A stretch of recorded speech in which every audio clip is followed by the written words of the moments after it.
So, without further ado, we'll move on here to our discussion with Onyx. And I'm going to ask each of you to introduce yourselves. Okay, I can get started. My name is Rod McCoy, and many in the community know me as Onyx Rod. I'm one of the co-founders and the current pledge master of Onyx, the Mid-Atlantic chapter. I'm Derek Starr, but I go by RDX Onyx, and I'm a new member of Onyx. Hi, I'm Gerard Turner. I go by Renai Onyx. My name is Elias P. Fishburne IV, and I go by Eli Sarah. All right. So, just a little background. Tell us a little bit about. There's some really interesting noises coming from the other room, I must say. Tell us a little bit about your entry into leather culture or the leather community. Okay, for me it goes back, I think I've always been kinky, and growing up in New York, I've always been familiar with the leather community, the leather culture, the leather lifestyle, have even played with folks. But I think my entry into the community came in 1998. For those of you who know something about Onyx, every MAL, starting I think in 1996, we would have gatherings during MAL. First it started in a hotel room before it became the Onyx Cocktail Party and Gear Show that we know about it today. But back in 98, it was still in someone's hotel room. It was an informal gathering. This is where I met some of the other Onyx men. And for me, just being in a room with people who looked like me, thought like me, had the same experiences that I had, and that I also felt could show me some more things than I already knew. Just something in me just kind of went, yes, finally. I got that connection to the community I'd been looking for. And then I relocated to DC in 2003. And about 3 or 4 years later, myself, Eli, and some other folks started the work of forming the Onyx Mid-Atlantic chapter when we were officially recognized, some of you know, in 2010, and we've been, I say, fabulous ever since. but that was the start for me. Okay. Derek? For me, it would be 2011. I went to the Eagle for the first time, and I walked in, and the smell of leather hit me, and I got aroused from it. And I was like, yeah, this is where I should really hang out. Unfortunately, at the time, I was with someone, so I couldn't really get out in the community much often as I wanted to. And then I went to MAL 2012. I didn't go just in a hotel or anything. I went to the vendor mart and see whatever. And I bought me a harness, and I felt empowering to wear a harness and wear gear. So when I broke up with my ex in 2013, I moved to the area, and I was trying to find out who I was. And in Pride of 2014, I met Onyx at a bar. No, not a bar night. It was at a Pride dance they had. I can't remember the name of it. Recall. Say that again. Which? It was Onyx. Well, not Onyx. It was a Pride event last year. I met one of the Dominion. Well, I met Dominion Onyx there, and he gave me his card, and I called him that next day. After that, it all went from there. I went online and submitted the form, and since then I would be hanging out with them, go to bar nights, go to events with them. So now, about 4 years now, I've been dabbling for about 3 years. So for a year, I've been really into the scene, getting to know everyone, meeting everyone, and here I am. All right, great. Right. My journey started very early. Before I was even in school, I was taking my parents' leather jackets and I was throwing them on the floor, and I was wrapping myself in cocoons as a little kid. Yeah. And my parents started to realize that I was a leather lover because it would be the dead of summer and I was still doing the same thing. And I'd go in front of the air conditioner, I'd wrap up their coats, and I mean, it happened all year long, and then they had to take them from me. But by the time I was 16, I'm from North Carolina, But the closest town to me, I lived on the state line, was north of Virginia. So I would sneak out at night, take my mom's car, and I would go by the leather bar they had there. It was one called the Garage on Granby Street. And I would go, and I was too young to get inside, but I would sit outside, and I would wait for different men to come outside so that they could talk to me. And they were like, "Oh, you're not ready for this. You're not ready." And I was like, "Well, why am I not ready?" And they was like, "Just wait. You'll have your time." And so I kind of suppressed it for a while. And I went to college. And during college, I was so excited. I was like, finally, I got a credit card. So the first thing I did was I bought my leather jacket. I bought a 3/4 length leather coat, and I wore that everywhere I went, all over the campus. And it was always just something different about me. I was always kind of kinky. I always wanted to do different things in the bedroom. My first partner, the first time I lost my virginity, was in the car. I like being outdoors. So it was just something that I knew was always in me. Yeah. And when I was able to actually experience a real leather bar, I came up to DC, and I went to the Eagle, and all the excitement that I had was kind of pushed back because nobody spoke to me besides the bartender. And I also noticed I was the only man of color in there that night. And I knew the bartender was speaking because he wanted to get some money. So, of course, I spoke to him. But I didn't let that stop me from coming back. So I came back, and just happened to be a Onyx bar night. And they welcomed me. And once, I started speaking to them, they introduced me to other people throughout the community at the bar. And I felt received. And so that kind of drew me into wanting to know more about Onyx. And it also made me more comfortable with the community. Eli? Just like Rod, I think a part of growing up in New York, the leather community was readily available to you. It was right there in your face. I've always been in the gay scene, going on Christopher Street and stuff like that. And every now and then, you would see a guy with leather on walking down the street. I would break away from the crowd and follow that person, trying to figure out where they were going, exactly where they were going. It wasn't until I got to DC, I ran into Onyx by accident, actually. I was on my way to a club, and I stopped at the light right by the Washington Hotel.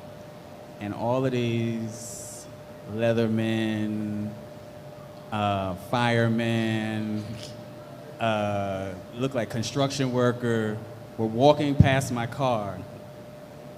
And even once the light turned green, I was still sitting at the light, like, where are they going? And so what woke me up was the noise behind me, with the noise of the cars blowing their horns. And come to find out, I pulled my car over, and I walked towards the area where I saw people coming away from.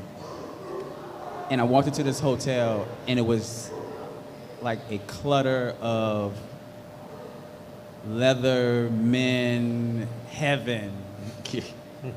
The first thing my eyes got asphyxiated to was a gentleman was having a conversation with one man. His arm was up, and someone was licking his armpit, and he was having a steady conversation with the guy next to him. Once my eye got off of that, I saw a guy walking towards the elevator, and I'm like, where y'all going? And they're like, oh, the Onyx guys are upstairs.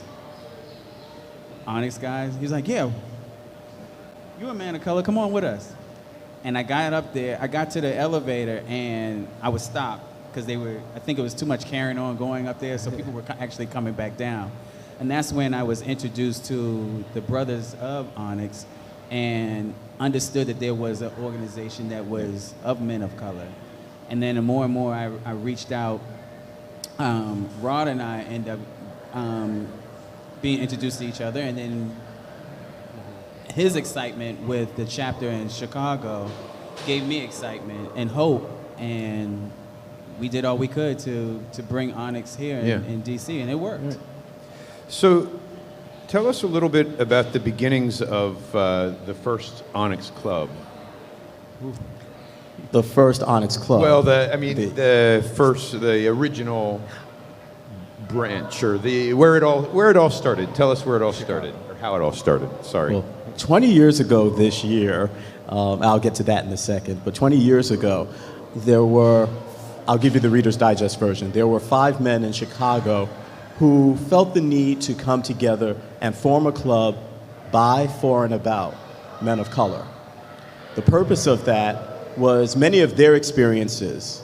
I can talk louder than the dogs. The purpose of coming together was many of them had similar experiences of, as men of color, particularly as African American men, not feeling welcome in the leather community, even back in 1995, with getting carted at the door, having to produce 3 pieces of ID while they saw their white counterparts walk through with no problem. They would get into bars, clubs, community events if they were on the arms of or in the company of white men. This was something, and adding to what Renai talked about, going to leather events and being able to count the number of men of color, not just African American men, but men of color in general, on one finger at leather events.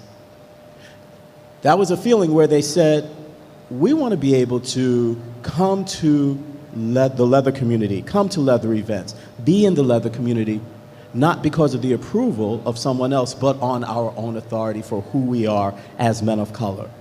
So that was when Mufasa, Daddy Steve, David G, Nate G, and Wes started the work of founding the Onyx chapter. And this was in Chicago in 1995.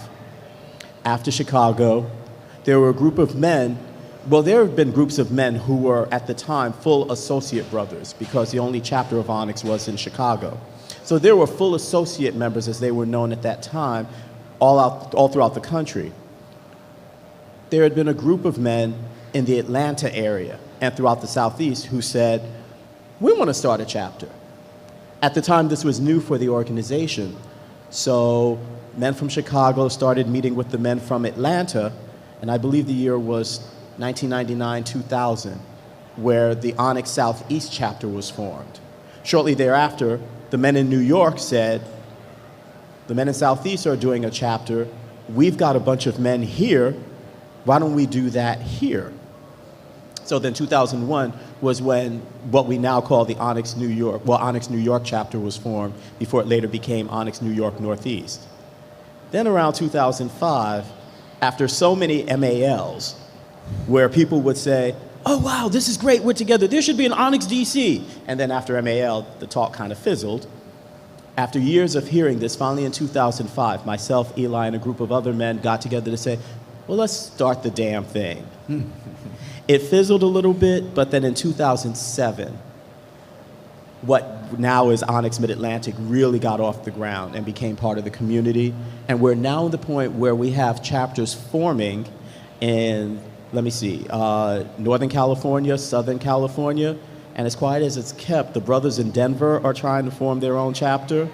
And also, as of I think this week, 2 Onyx Pearls, our sister organizations, have officially been, given the go-ahead, the official go-ahead to form here in Mid-Atlantic, woohoo! And as well as the Southeast chapter. So we're doing some things. Will they be the first Onyx Pearls? No, actually, Onyx Pearls have existed since the beginning of the organization. In fact, Mama Vi was one of the original Pearls. I don't know where she is now. A little bit of history a lot of people don't know. But Ma Vi was one of the first Pearls. There have been Pearls in all of the chapters that have organized, that have disbanded, and now there's a movement for the Pearls to come together again. So, okay, that's very cool. So in 1995, in 1995, you're saying there, and continuing on, that you would go to leather events and bars, and you would see very few men of color.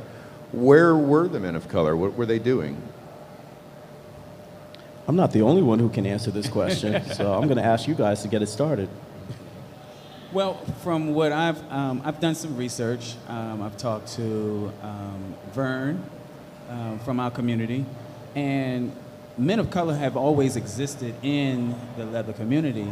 They were just doing their thing. They were doing their existence. A lot more were being found in from what I've gotten from him in San Francisco and those areas, and they were in the community. They were doing things in the leather community, but they hadn't really formed a club of their very own yet.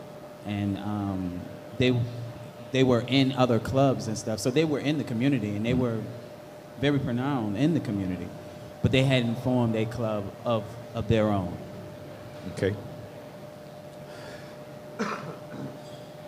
So at the formation of Onyx, was there any resistance from the larger leather community? The short answer is yes. In fact, I posted to my Facebook status earlier this week that 20 years ago, people in and outside of the community, and not just white people, but other people of color, thought the idea of men of color organizing, forming a leather organization where men of color were not just membership, were the leadership. The common thought was, it's not going to last. It's not going to last. Cute idea, but it's not going to last. I think also specific to Onyx Mid-Atlantic, there was resistance, but the resistance at the time, and I think, Eli, you can speak to this also, was who are these newbies? And at the time, I was definitely a newbie to the community. Hell, I was really kind of a newbie to BDS&M play. So the question was, who are these newbies? Who are these people who are not part of the community to form a chapter? And my simple explanation was, we're forming what we need. We know we need connection to the community. We know that we need instruction. We know we need, ways in how to play safely. Who better to form the organization than the people who need it? So, I mean, in terms of the larger national, in terms of Mid-Atlantic, I can speak to what resistance there was. Yeah. And I think sometimes we still get, and you and I have talked about this, we still get even 20 years later, the accusation that we're separatist, that somehow because men of color are forming, that somehow we're separate from the larger leather community, which I call bullshit on, because if we were separate, we would not be here. So I don't know if you guys also want to add something also. Well, being younger, sorry. It's all good. I haven't really experienced any type of what they're talking about. Because back then they fought hard for my kind to either come in and then feel welcomed. So, but at the same time, this year alone, being a pledge, I learned from Rod and Eli, these guys, about our history, and even today I do sometimes see or observe some men look at us kind of with the side eye of why are you here? Why are you in our bar type of thing? But it really we need to come together. We need to form. We're not apart from the community. We are part of the community. We work with command, shipmates. We are here today, to support the Playhouse, to support the whole event. So so we were formed for us, but we're not here to have the black of the community. No, we're here to add to it. Yeah. Right. I found it very interesting. I had an opportunity to speak with Rod earlier this week or last week, and Derek as well. And I found it very interesting when we explored that why form a separate club, or the purpose for having the club. Your reason for having the club, or attraction to it, was very different than Derek's. And it was a really interesting comparison at what has happened in the past, or how things have changed in the past 20 years. Derek has an entirely different purpose for Onyx than I think maybe some of the rest of you do, which is really, really cool. So.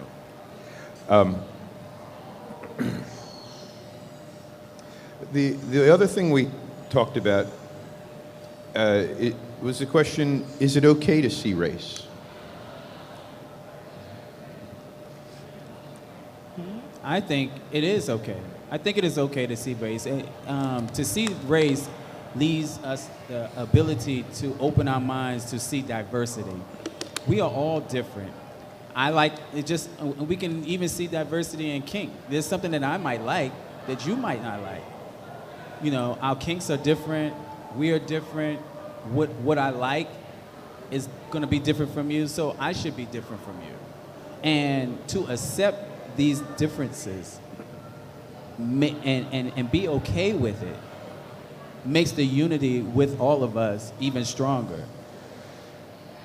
So I applaud it. I embrace the diversity that we have and to see race. Yeah. You want to add to that? No? I will. Me personally, everyone has their individual fingerprint. And when I look at each person in this community, there's no contrast, because the only way I can compare someone is by holding a conversation. And in my eyes, everyone is equal. Where I grew up, it was a very diverse town. It was just as many blacks as there were whites. There was just as many, it was equally mixed. I grew up in the coast of North Carolina, so it was a very laid-back community. My father's best friend was white. My mom's best friend was Asian. So I didn't see race. I grew up very diverse and open to everything in front of me. It's called love unconditional, and I firmly believe in that. And that's what matters in this community. It's about loving one another, regardless of race, regardless of their fetish or kinks. As Eli said, don't yuck someone's yum. Exactly. And I don't. I think for me as a man of color, I get offended when someone tells me I don't see race. One, honestly, how do I say this? Don't treat me like I'm stupid. Right. You look at Greg, you look at me. Clearly there's a skin color difference. Right.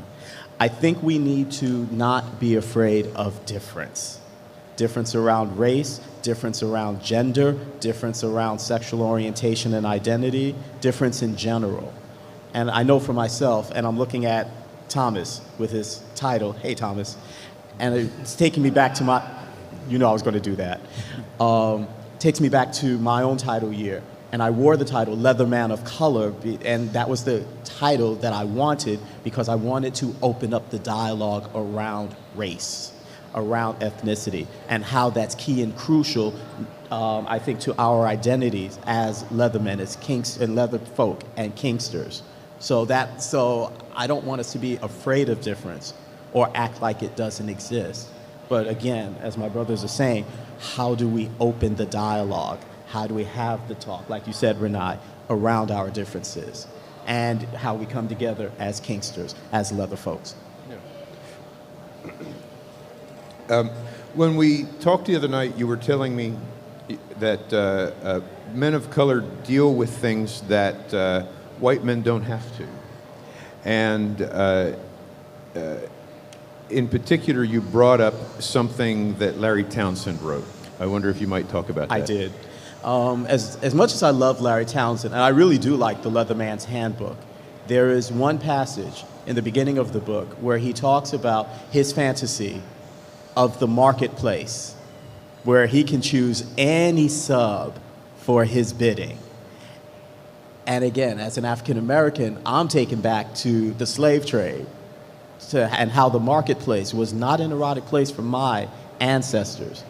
And again, that's something I think as black folk specifically that we have to negotiate. It's like, so when LT says something like this and my stuff gets kicked up around it, how do I process that?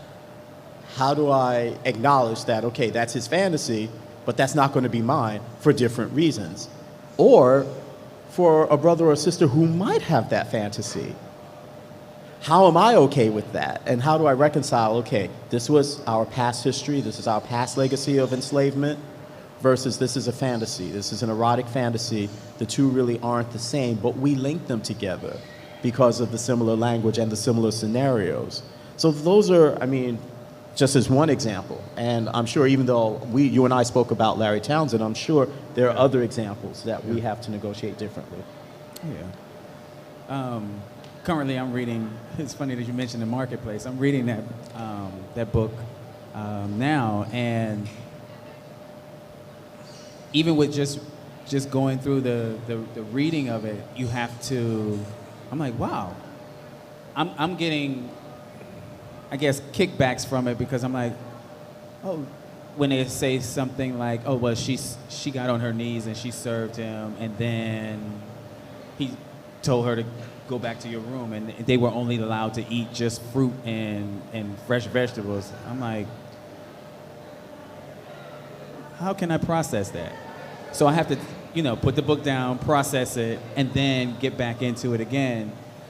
So like you said, because of what we've been taught, and everything is a taught behavior, to come into this community and separate the two, where you can still have a fetish and have fun and let go the ill feelings that you may have from your childhood or how you've been brought up or whatever the case may be, and be okay with it. But everything starts with self. And I can't make anyone else get into a headspace if they're not prepared for that. They haven't processed for themselves. So that's one of the things that I have noticed with being in the leather community. It's more of self-development first before you can get into anything else. Yeah. Well, to me, I mean, there's all types of journeys in this culture. So my journey or my experience may not be the same as someone else. So where I've started, it could be completely different from someone that's planning on starting tomorrow. I've grown in this culture, so it's like I know what to expect.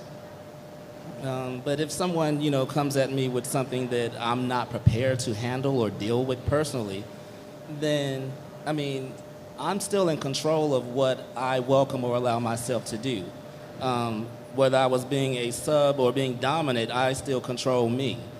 So it's all about how you receive the situation. You either make the most of it or you gracefully bow out of it. Well, I faced, the one thing I've noticed that with men of color that I have faced was I've been approached by some men who said, "You're one fine black man." And it blew me off. Because when I see someone who I think is cute or who I think is handsome, they're handsome to me. Okay, they're white, black, Asian, whatever.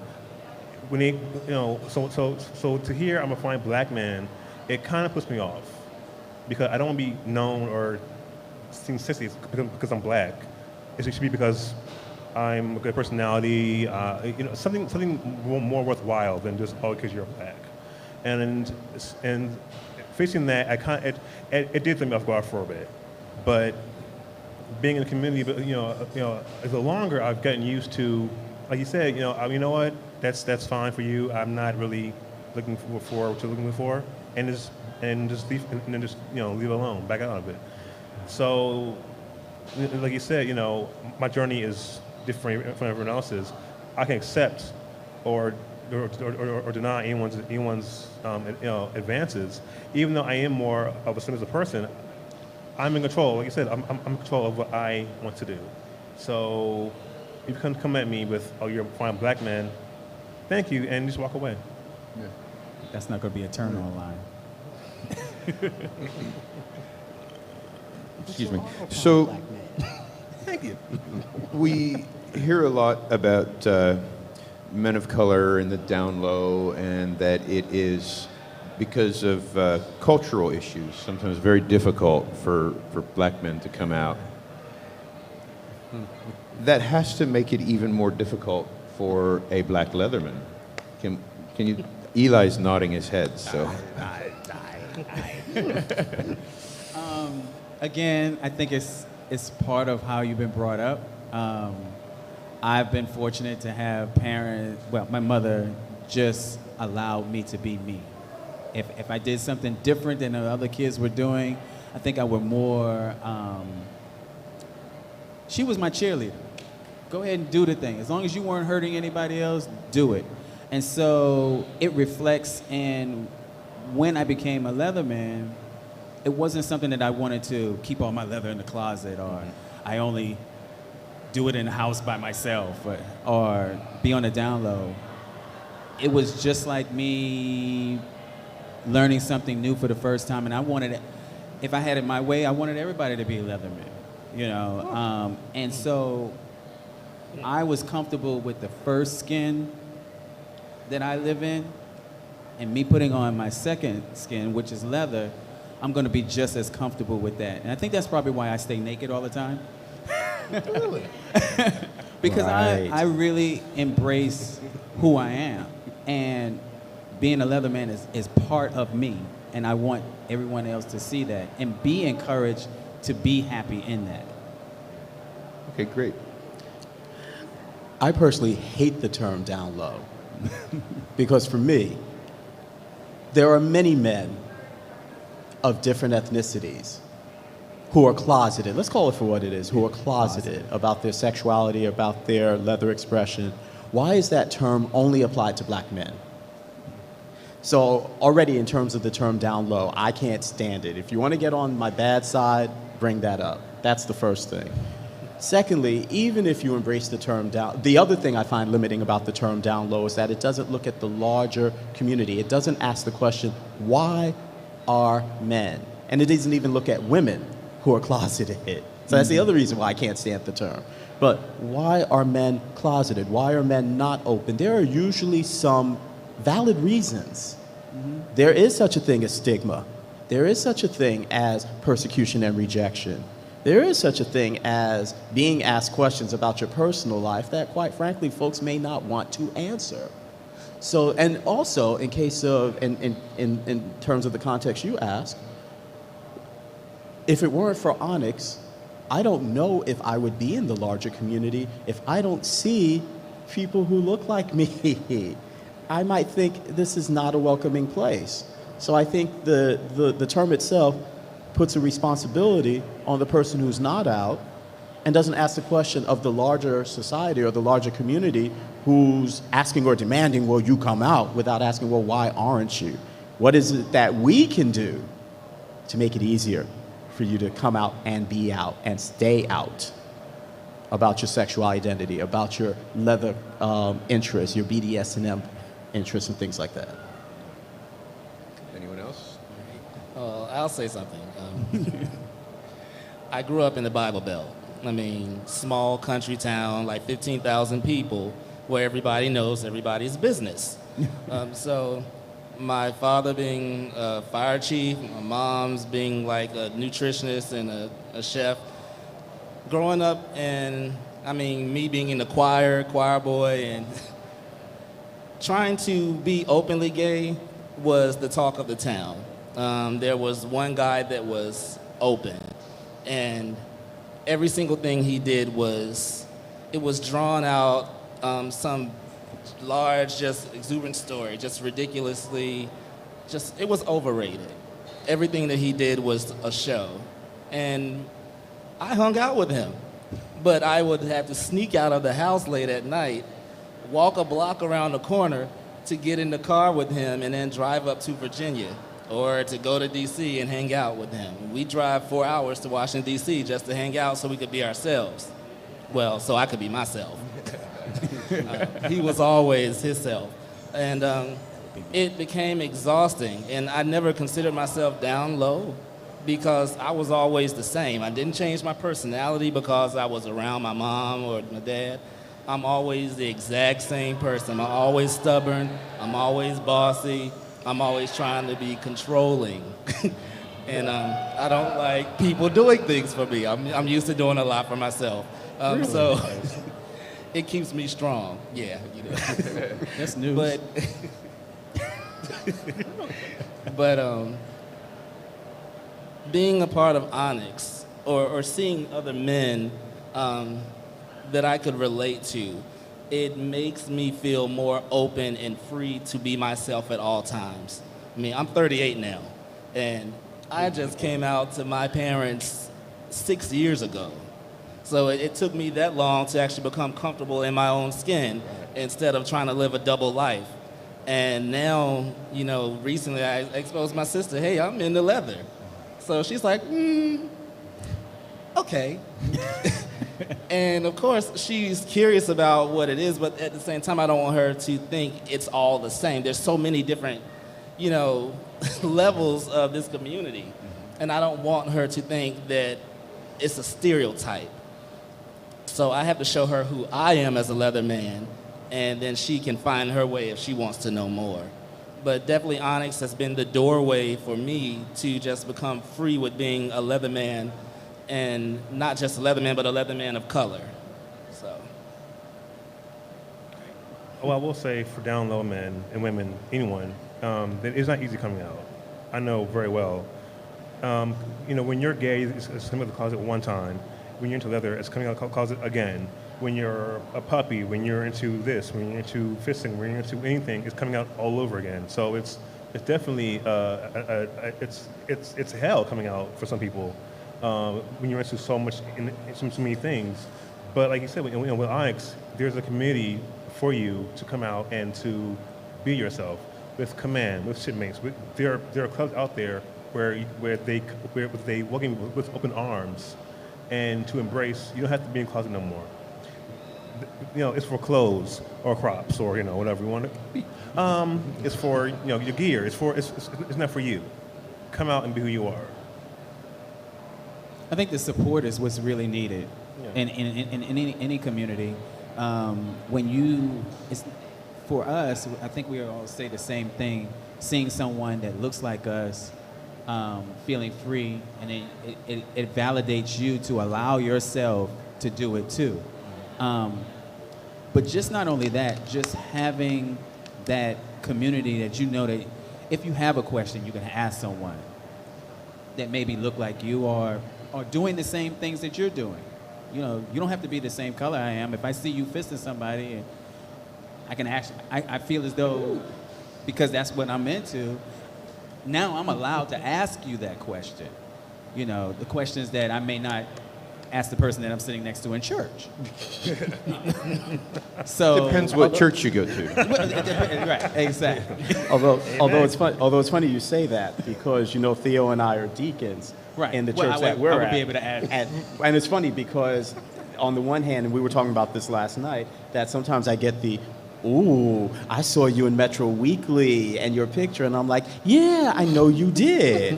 But the other side to that is that on the quiet tip, sometimes someone in church will come to me, or I think, Theo, you've had the same experience too, of coming to us and saying, what is this about? I'm curious. Right. And for church folks, where traditionally sex and sexuality are like those taboo topics, I think for some folks it is a relief to be able to say, even in church or after church, I'm curious. Right. I'm interested. Can you tell me more? So, all right. So we record all of these interviews, and we send a copy of the recording off to the Carter Johnson Leather Library. We put them up online. And we asked Vi Johnson, when we started this project, to give us 3 questions that we could ask of every interview subject. So here's one of Vi Johnson's questions. If you could spend an evening talking with anyone in leather kink history, who would it be? What do you think you would talk about? Okay. Go ahead. All right. Well, I knew something about Alexander Pushkin. All the way back in the 1800s, he wrote a book about blindfolded anal play. And so Wait, it was blindfolded anal play. Okay. Back in the 1800s. Right. Here we go. So it would be interesting. I told you you'd need the napkins. To just know where his mind was and like what took him to that level to write a book in the 1800s about this. Yeah. And you know, I would like to see how he was as a person in the community and see how comfortable he actually was because you have to be extremely comfortable to write something at such a conservative time. And I feel like part of my life was kind of restrained, so I would like to see if there was a connection between how he lived and then how I grew up. It's very interesting. Hila? Mine would be, what is she? 1987, I think it was. International Woman of Leather, Judy. Okay. I had the pleasure of meeting her for a little while over the home of New Agram for Christmas time, but I didn't get to sit down and actually get to talk to her. Due to the things that we have now, you know, you can go on YouTube and find people and see what they do. But I would like to sit down and actually spend time with her due to the fact that she is American Indian, and for her to have been out and to see her on stage, and she was just so confident in who she was, in her skin, and just ready to represent everyone in the community. I would like to know what makes her tick, what gives her that energy, and just spend the whole day with her. Derek? For me, it would be Guy Baldwin. I saw him at Claw, but I didn't get a chance to talk to him. He wrote some books that I have read recently that spoke to me. Slave Tie was definitely one that, it was to me like a Bible. I read it, and it really confirmed me being a service to someone else. And I would love to be able to sit with him and just discuss for an entire day, if more possible, where his mind is. As a, you know, 'cause he's a master, and I would love to get his point of view on just overall the community, and just pick his brain and get his view on the whole slave and master and boy and serf lifestyle. There would be two for me. One, of course, is Mavai herself. I think we can make that happen. I can call her at any point and make it happen. But every time I speak with her, I don't even have to ask a question. She's always telling me something I did not know before. So, and she's so funny and warm and engaging, but also serious and no nonsense. And I love that. So Mavai would be one. The other would be the late Ron Moore, the first African American to win IML. I would, if there was some way I could talk to him to talk about what was it like being the first? What were the ups and the downs? What was it like seeing your sister win IMZO years later? What do you think of Ramian's win? What do you think of IML now as opposed to when you won in '86? These are the questions having had the IML experience myself, I would love to talk to him and see and just find out what are your thoughts. Mm-hmm. So that's who I would. You brought up Ramian. You were telling me about an article that he recently wrote in Leatherati. Would you like to talk about that? Yeah. It's very interesting, Renai, when you talked about not always feeling welcome. Ramian, even during his IML year, wrote about that in Leatherati, about how he could walk into different bars, into different events in different parts of the country, and if he did not have his sash on, no one would speak to him. No one would acknowledge him. No one would even look at him. And he really spoke about some of the challenges about being African American and having even the biggest title in this country, and how he still faces some of the things that many of us face. And I don't know if people have read that article, and it's still up on Leatherati because I checked recently. Yes, so it is. It's still there. So I would encourage folks, take a look at it. So, not just Ramian, but there are many men of color that still don't feel welcome in some of the bars and that sort of thing. Does anyone have any personal reference for that, or an example?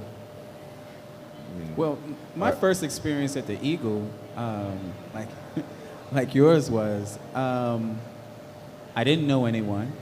I went in, and of course, you're not going to have a tour guide. So you kind of ease your way around. You don't know if you can go upstairs or if you should go upstairs. And I even made fun of it during my speech. And it was an experience. You go in and you do what is normal. You see the bar there, you sit down at the bar, and of course the bartender is going to serve you.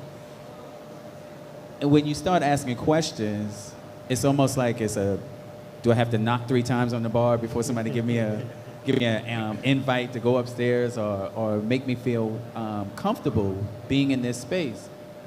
So you do feel a little out of place.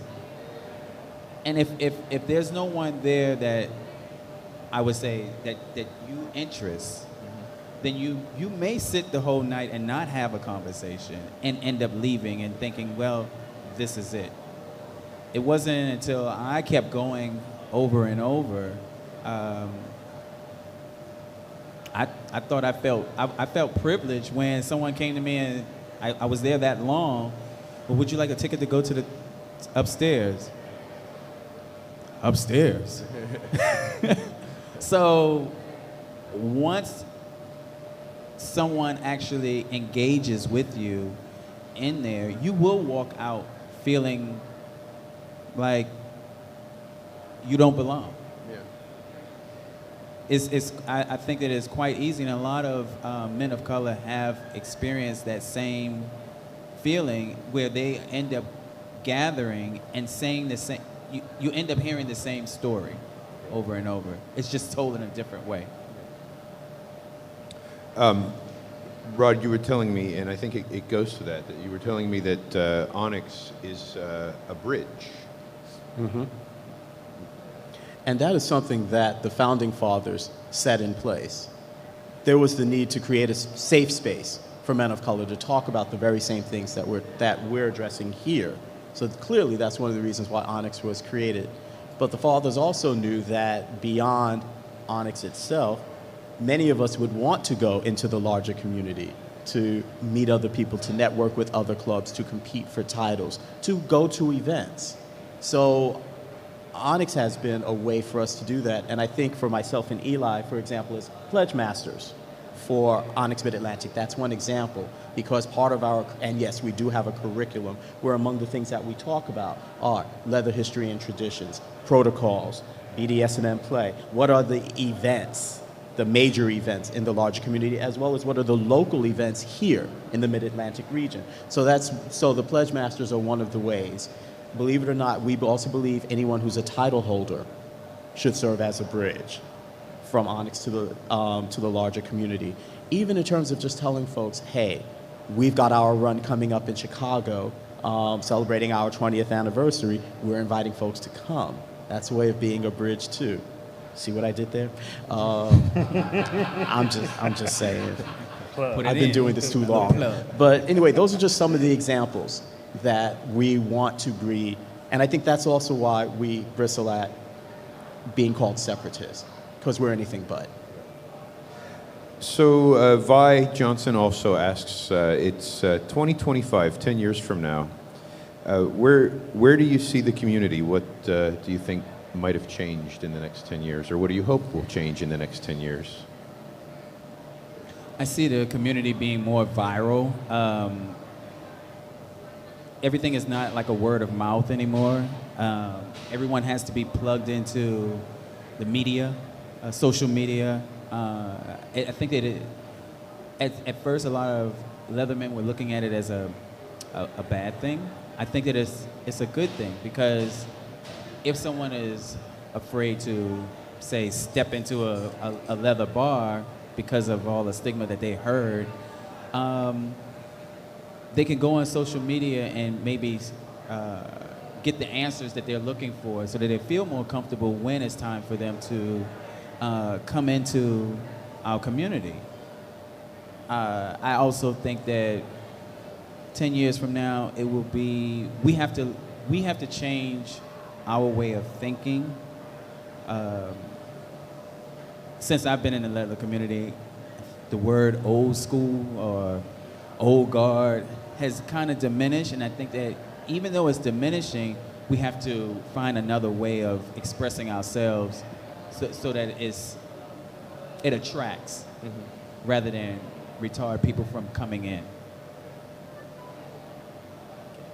All right, 2025, I see the leather culture expanding beyond what we see it as today. Like, it's still kind of like it's almost like it's taboo when it comes to the vanilla community. But I see it being accepted more freely. I don't see people thinking that leather is a costume, because so many people now will just wear it for fashion. I really would like it to be expressed as not just a culture, but it's life, period. It's how people actually live. It's not something that you put on for decoration. It's not a temporary moment or a phase that you're going through, but it's an experience that you grow in. And I really believe that this world is growing in leather culture, even though we may not see it happening, but the more that we express ourselves and open ourselves up to this world, the more comfortable that they're growing with us as well. And I just believe it's going to continue to expand. And I can't even put into words where it's going to be, but let's just say it won't be something that we just have to, we could probably even go to work and just feel completely comfortable in our leather. I really believe that can happen. Do it now. Right. I do it now. Armband over Right. I see it being more mainstream, not just for the gays, but just really seeing it in every culture, in every country, just wearing it out and about. Like you said, I would love to see it more valued as just not clothing you wear on a runway that you wear because it's who you are, and I would love to see it be, you're wearing leather because it's who you are. It's part of. It's your skin. It's what you are, and even now I kind of see it shifting in way of, well, I'm gonna wear it because it looks nice. Where I would love to see us give more thought, thoughtful conversations to people, saying, okay, it's nice to wear it, but how do you feel? Is it who you are? I want us to educate everyone else on why you wear leather, why we wear leather, not just because it's something you just look good in. It feels I want us to get out there even more and tell our story of why we wear it. So in 10 years, 10 years, I would love to see it be more mainstream, but have a better thoughtful of why it's around. Yeah, I would love to get on the metro and see someone in full latex, rubber. Yeah. I would. I think for me, I just want to echo what Eli said about the tension between old guard versus new guard. I agree with you. I like to think in 10 years, it'll dissipate, that as a community, we'll respect, honor, and even know what our traditions are, even as, like every community, we evolve and new things come in and we embrace new ideas. So, yeah. The last Vi Johnson question here. What do you consider your leather or kink legacy?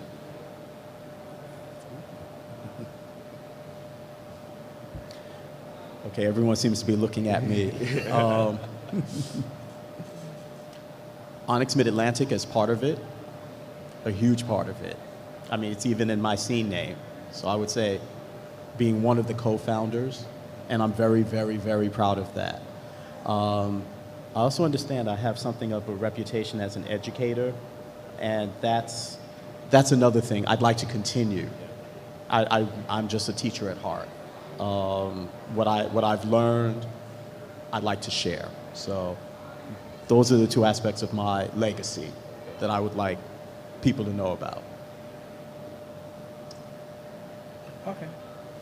I My know this legacy. is a little challenging, maybe, for you, because you have. Maybe tell us what you're planning for what you're going to make your legacy. What I would like for it to be Being so young. is something that I'm embracing fully is being a puppy. Yeah.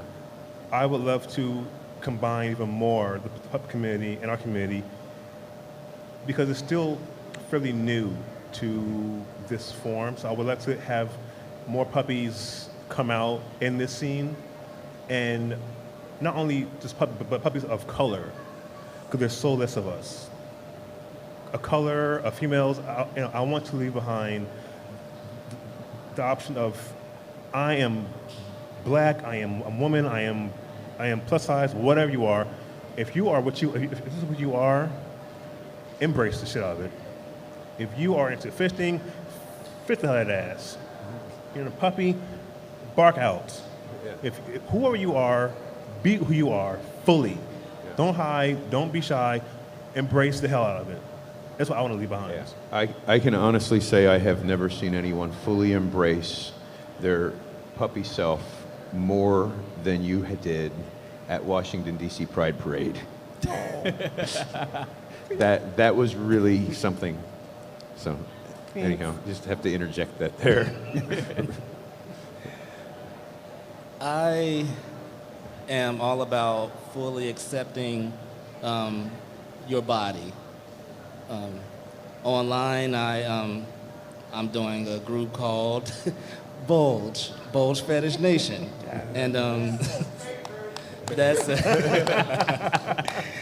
to me it's a doorway, and I use that as a doorway of getting people to at least become comfortable with expressing, being able to touch yourself or to show yourself, and I've learned a lot, and I've grown even through doing this. Not that kind of growth, but Boys. what I want to leave, or what I want others to experience through that, is that you can be who you are and not be judged, not by color, not by your sexuality or experience. I want, everyone to just be completely comfortable in that group. If I see politics or face selfies and all of that popping up in the group, it's removed. This is all about bulges on your body. This is about you accepting your curves. This is about you just being free to show yourself. And I want people to really feel open. It opens the doorway to so much other than just this community. It opens the doorway to just expression and acceptance. And that's something that I really want to focus on with everyone around. So I guess my legacy would be, I guess, bulge. Bulge acceptance. All right. I use two terms a lot on Facebook. One is, I have a fucking question. Yes. And I use that because the same way I know that I have questions, I use that to allow people to understand that it's okay. One, there's no stupid question. And to also know that where I might be thinking, you might be thinking, and when we may all be thinking differently, let's group together and put our ideas together so that we can all get an answer. It don't have to even be one answer to all the questions, but to allow yourself to open up and ask life questions. The other expression I always use is show up and show out. That's yours. And for me personally, it's about, if you say you're gonna do something, do it. Be there and be the best at it when you get there. A lot of times people will say, well, I went there and I didn't have a good time. Or they'll ask the question, did you have a good time? Well, I brought the good time with me when I walked through the door. So I'm gonna show up and I'm gonna show out. Yeah. So my legacy would be to know that that he will always ask you a question to make your mind think higher than what you were before. And wherever he showed up at, he had a good time. And I want everyone else to have a good time. If I'm in the room, you're gonna have fun. But I want you to have fun because you're there. I'll say that when you come up on my Facebook feed, I always enjoy your fucking questions. Thank you.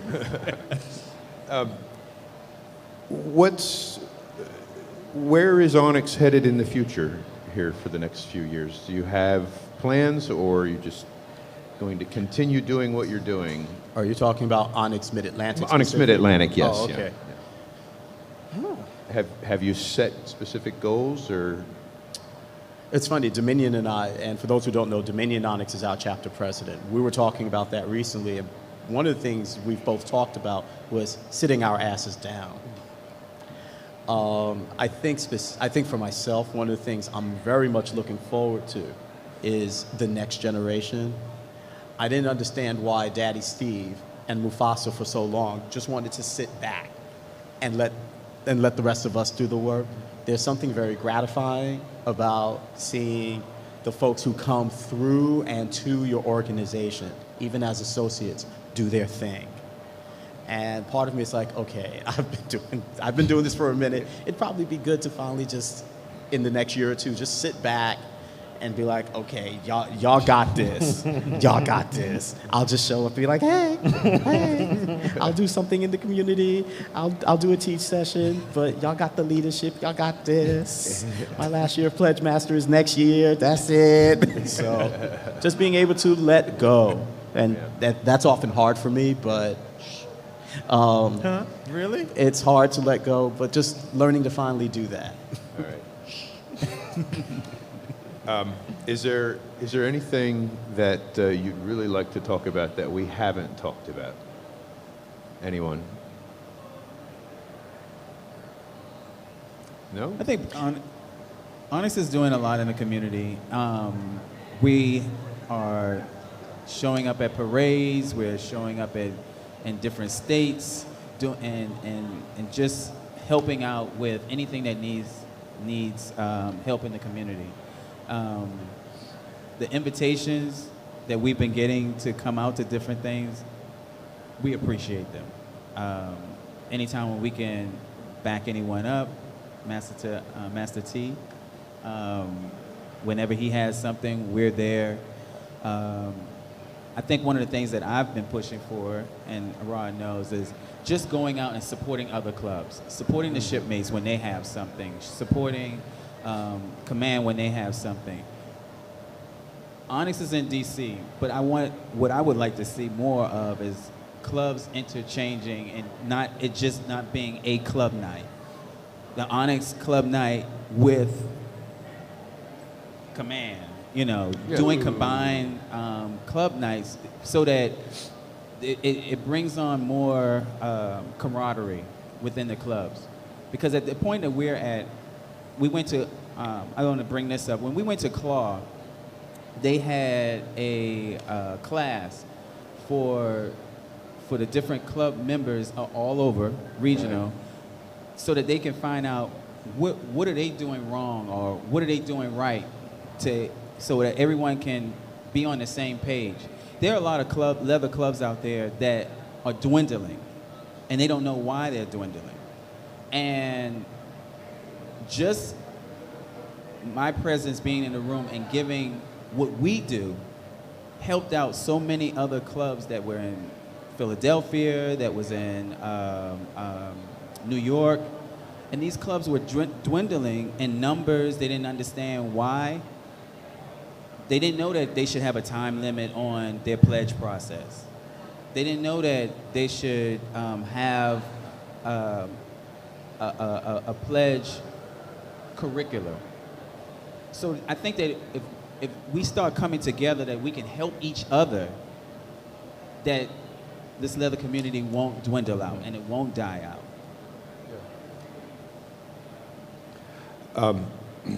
Any questions from the audience? We have a few minutes left. If someone has a question? No? All right. No questions? All right. All right. Well, thank you very much, gentlemen. This has been a great pleasure. So hope you have an enjoyable rest of the day and get to stay for the contest. Oh, yes. And thank all of you. Tomorrow, like I said, around noon, it'll be Onyx Centaurs That's okay. Last week I tried to give away a $5,000 gift card that was really only $500. Oh, Yeah. gotta make some money. Last night I looked forward to the Mid-Atlantic Leather Contest so I could give my sash away. And something's turning to pudding in there. I'm not sure what it is. You're so pretty, Greg. You're so pretty. All right. Thank you so much. Have a great day. And Thank you. change for change. Take a jar home. Oh, and I do this every single time. Every time. This gentleman sits beside me at all of these interviews and does ASL, and every time I forget to say thank you. So, Kevin, from the bottom of my heart, thank you. And from your company, Dancing Hands, I really do appreciate it very much. And he also takes the videos home and closed captions them, which we'll be putting them up online soon with the closed captioning. So thank you so much. Oh, don't forget,